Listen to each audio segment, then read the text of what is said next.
to one of the best Nickelodeon movies at the time from 2010 called The Boy Who Cried Werewolf.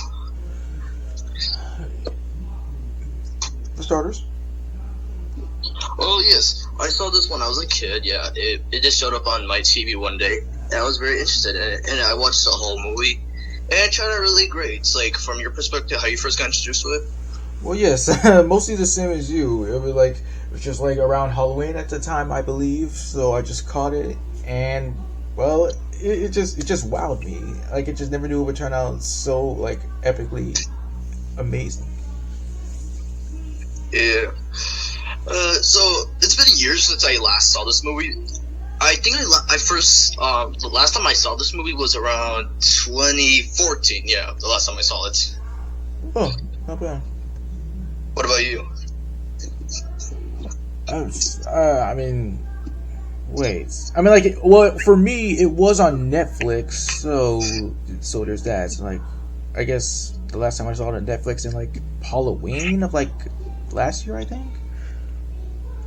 Mm-hmm. If it was still. So I'm just gonna tell the parts I remember from the movie.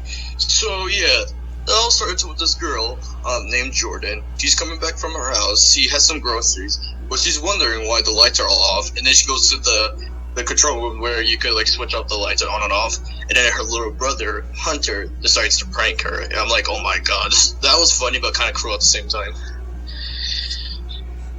I mean, yes, but we find out the reason why he just always pranks his family is because, yeah, they used to do it when their mother used to be alive, and, well, time to move on, and he just won't really grow out of it, because he just has memories of her. Yeah. Let's see here. Let's see. And then, what do you call it? Afterwards, during the movie, they inherit their mother's great uncle's, castle in Wolfsburg, which was a pretty cool castle, but kind of weird, especially the people inside of it. And here is exactly the part where it is like The Boy Who Cried Werewolf, because yes, the title is a reference to the old classic tale of The Boy Who Cried Wolf, where you keep on just like fooling, messing with people up until something really happens, and you say, "This is for real this time." No, we don't believe you.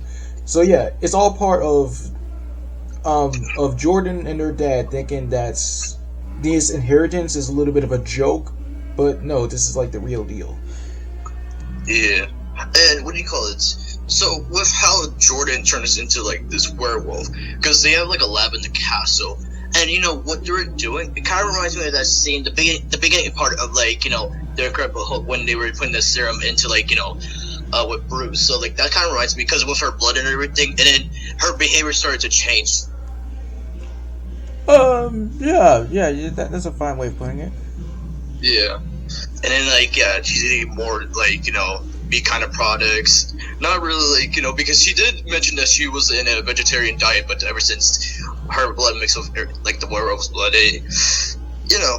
Yes, altering her personality, just changing her. I kind of like a little bit like Spider-Man-ish, like no longer needing glasses anymore. You're better, you're stronger, faster, all that. Yeah. Stuff. Oh, it kind of also reminds me of the Kraven the Hunter trailer. Remember? Yes. Yeah. Yeah. But yeah. And then her allergies just disappeared. And let's see, Hunter's friends explained that Jordan has become a werewolf due to like the blood, line curse. And yeah, by being affected by this, of course, he's trying to convince everybody now. But of course, hence the title, nobody will believe him. And yeah, it's a really good dilemma to play with the old, classic tale. And let's see here. And who was that boy that Jordan met? What was his name? It was, I believe it was, I think it was Cord. If I'm done, yeah, I'm just gonna look it up too. Gordon. Yeah, Gordon. Like it was Goran. Gordon. Yeah, I think it right. But yeah, this game used to like the Wolfsburg, like very interesting town. Like when you first saw it, what were your thoughts other than the castle? I mean, yes, it was very interesting. I just like hearing people with accents in general, so there's that. And let's see here. because there's also their dad, David, and we also meet this. Let's see, who was it? Who's the villain of the story? Like, what was her name again? Paulina. Yeah, and I tell you, she was a no. Come on, but because what do you call it? It's been years since I saw the movie. Because there were some parts I remember I kind of like really bring it up. But do you remember anything else? Well, I mean, like if you needed like any help or something, I might try to just do that. But okay, like aside from, well, to be honest, even though it's nostalgic, there's not really all that much happening, and it's kind of like a little bit rushed, to be honest. Well, yeah. What do you call it? But there was this whole fight, like during like the ending part, like not like the whole ending, but like, because they were fighting, and like let's see here, because like Paulina was trying to shoot Jordan, but then suddenly Hunter turns into a werewolf. And yes, and then there's a battle between vampires and werewolves, which is could have done a little bit much more work, but you know what that reminds me of? Twilight. Well, yeah. You could also say Underworld. Yeah. Yeah, I've heard of Underworld. Is it like a good movie? I mean, it is. Like I've only seen like 2 of them, I believe, but yeah, it is very cool. Well, yeah. Let's see here, because I'm reading from this, like, as a part of like being also from the bloodline. Unlike Jordan, the siblings fight the vampires until the sun rises, and the vampires are killed in sunlight. Back at the manor, Hunter's blood is used in the antidote, and tries to use it on Jordan, and yeah, she goes back to normal. But just for measures, at the end, while she does go back to normal, she still has the elements of like the wolf to help her. Kind of like when like her those bullies try to like throw a soccer ball at her, but she caught it, and then so you got triads girls. She still has like the genes though. Yeah. And it says here, yes, of course, I remember the ending as well. The family returns home where Jordan demonstrates a new confidence at school, and of course, Warren moves to California as a foreign exchange student and starts a relationship, which is good. But plot twist, Paulina returns. I'm like, she returns, but leaves on a cliffhanger. I'm like, what the hell? I want to know what happened like next. I mean, yeah, it shocked me too, but I mean, could have like put in a little bit of work about explaining like how she managed to freaking survive that. But at least the dad got to meet somebody else at the end of the movie. Yes. And that's pretty much from my side. I mean, yeah, like again, it is enjoyable at times, but still, it's kind of like a little bit just a little rushed when I think about it. It was still a good film back in 2010. Alright, now to the cast. Alright, starting us off, playing the main star, Jordan. Fresh, would you like to take it off for us? Yes, Victoria Justice. So was getting used to just like seeing her ever since Victorious, and a little bit of Zoe 101, but it was great to just see her just anytime. And of course, yes, she started as an ordinary average girl who like starts to develop just changes ever since she stepped on that test tube and starts just try to control the beast within her. And she did a pretty decent job at it. Like, it was like, how would I know if I go after you or Dad? And yeah, that's real dedication to just try to just control yourself. And like you said, kind of like the Hulk, because it's scary when you think about it. Like when he first turns into the Hulk and he just goes up on like just destroy. But then when he does become the Hulk later, then he just starts to mellow out to at least try to control himself. Exactly. And yes, a bonus edition with her singing, providing like some of the songs, kind of like let's see, when she goes around Wolfsburg, like if I do remember the song, like that one song. Yeah, I'm just looking at it right now.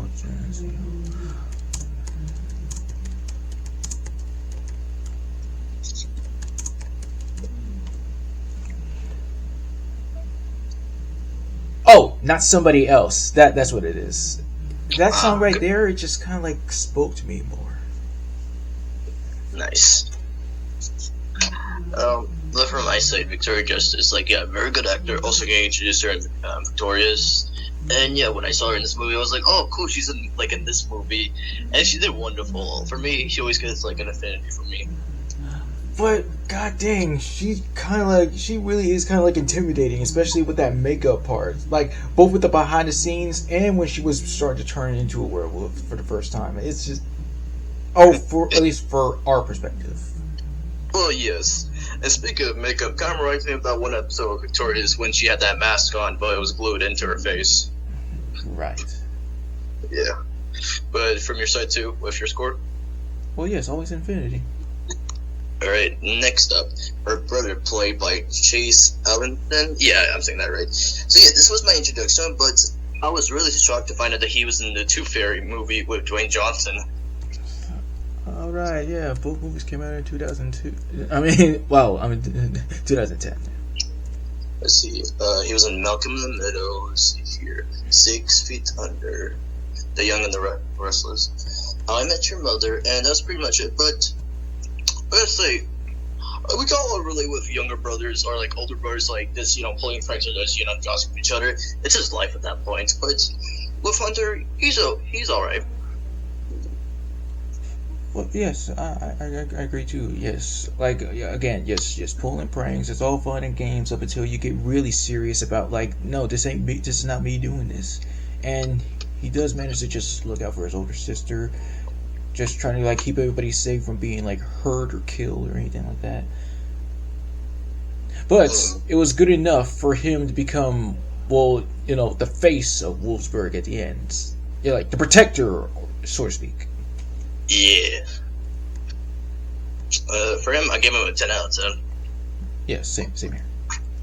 Next up is Matt Winston, who played their father, David. Yeah, for him, the dad is okay, yeah, but just him just getting tricked by, with Paulina, this is kind of like, but hey, at least they got a castle. I mean, sure, but, like, he still just remains his, like, fatherly duties, only to find out that, oh, wait, what was that? So yeah, as I said with the castle, but with the actor himself, like, yeah, with Matt, I was really shocked because I'm just looking through his works, and apparently he was one of the puppeteers for the original Jurassic Park movie. Let's see, looking through too, and let's see here, Married with Children, Chicago Hope, Star Trek, Scrubs, That 70s Show, Yes Dear, Friends, 6 Feet Under, Reno 911, Las Vegas, The Sweet Life of Zack and Cody, Hannah Montana, Grey's Anatomy, Desperate Housewife, and Raising Hope.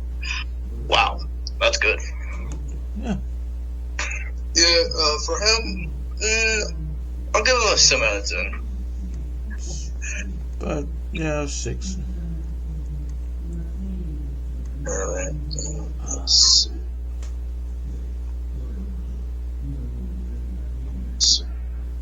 Why does it say it? Okay.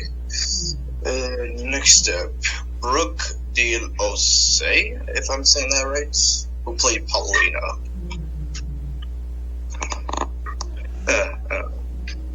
But yeah, as we did describe our opinion with her, yeah. Ooh, yeah, she's just wild, especially the fight scene. But again, she just came out of nowhere. Like, seriously. You know what they could have done? If they didn't want to make a sequel, they could at least like made a TV show out of this. Maybe. I mean, like, depends on like how they get their stuff together. Let's see here. Oh, okay. Now I'm really shocked because she was in Harold and Kumar Go to White Castle. Yes, she was one of those twins on the freaking toilet. I mean, oh my god, dude, that was hilarious. Yeah. Oh my god. Let's see here. Race Face. Oh, okay, that's shock. Soul Food, Happy Hour, 2.5 Men, The Big Bang Theory, How I Met Your Mother, Grace and Frankie, I know that show. But for her performance, I'll give her an 8 out of 10. 10. Let's see, anybody else that you want to mention? Oh, well, there's Brooke Shields, who played Madame Varkalak. Oh, that was a surprising performance. I mean, yeah, because like I believe because this movie also came out in 2010. I also saw her in like Furry Vengeance, where she was like the wife for Brendan Fraser. But yeah, it was amazing. Yeah, it was. She was also in the Muppets Take Manhattan. Let's see here. Wait, what? Yeah, she was in that movie. No, I mean I've seen that movie a bunch of times, and I had no idea that. Oh wait, let's see here. She played like one of the customers. Oh. Let's see. She was in Justice League: The New Frontier, Hannah Montana the movie. Let's see here. What other ones? And then for television, The Simpsons, where she played herself. The Tales from the Crib. Friends. That 70s Show, yes. 2.5 Men. The Batman. Huh. Of course, The Middle. Let's see here. The Michael J. Fox Show. Oh, that's cool. Law and Order, where she's mostly known for. Jane the Virgin. And that's pretty much it. But she's a good actor, though. She is. Alright. Anybody else you want to mention? I mean, I only know like Victoria and Brooke, so. I mean, we don't have to mention everybody, but let's see here. We could mention if we just have anything. Hold on, let me search.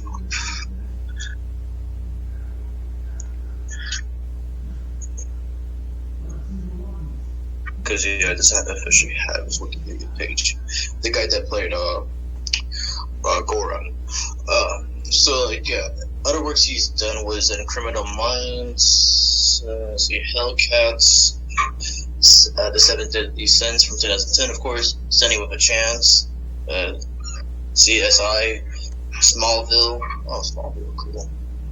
Oh, White Chicks. Oh, okay, yeah, I know where he played. Yes, but yeah, he did play him really good though. Like at least they got in a relationship afterwards. Yeah, he's a good guy. Yep, and that's pretty much for my service cats. Well, yeah, again, that's all for me. Alright, so the final thoughts. Alright, so for my final thoughts, yeah, even though, yeah, this was like one of the best ones from 2010. I know, like, because I saw like a YouTube video about it, like saying like one of the forgotten ones. I still remember from my childhood at least. As usual, I mean, for me, like it's expected about like. Yeah, like you said, people may have like forgotten about it or not really watched it all that much, but I've always like enjoyed it if it sparks my fancy, and it's perfect to watch around like Halloween. And there's like a little bit of like developments, of course, the lovable casts, characters that you want to like, of course, root for and enjoy seeing them and stuff. But yeah, it could have done a little bit much more stuff, but for many of the most rare original movies for programs, like I enjoyed this one. Exactly. Amen to that. For me, I give it a 100 out of 10. No, I'll take your word for it. Alright, and we can end it.